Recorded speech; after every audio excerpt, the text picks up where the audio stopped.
All right, number 4 here, getting the most SEO value out of your webinar content. Build links that point to the webinar content from some of your older pages. So this is a really good way to kind of piggyback off of some other pages that you have that are older and maybe list higher on already get a good amount of traffic. Yeah. Maybe they're thematically linked to what the topic of the webinar is, right? Yep. So you go back to those old pages, maybe you put in a sentence or a little call out that says, if you want to go deeper into this, we covered this in the last half of our recent webinar. Click here to learn more about the webinar, and then that takes them to the page. So you're sort of piggybacking off of all the other pieces of content that you have that are related and pointing them back to the newest, most relevant thing. So I really like this one, Michael. It's a good idea to. And that has sorry, step on you. That has another benefit. When you do that, when you go and you make that small tweak to those older pages, that registers with search engines that page has been updated.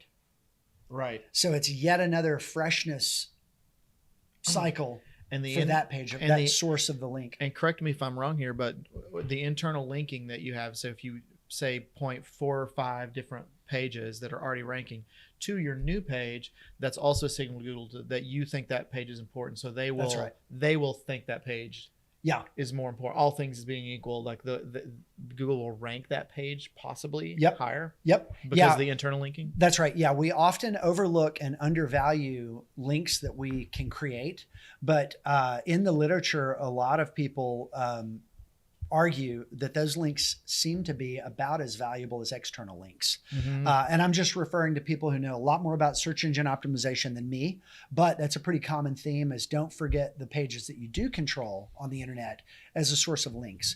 And so we call that a tent pole strategy. So when you have a webinar or a services page, it's kind of a big deal. Like, there's a lot of money involved in producing something like a webinar. You really want to eke out every bit of value you can. And a lot of companies will put a little notification bar in the header, just so no matter where people are on the website, they'll see that this is the biggest thing going on right now. And that's a great idea. Yeah, we should have added that as a segment. That would be that's just an extra. If it's so important, bar promotion of a new webinar. Of course, that would go away after the webinar is over. Probably maybe after it's not fresh. Yeah. But then your post strategy could maybe be this tent pole strategy, taking some of your more popular pages and linking them back. So that's less intrusive.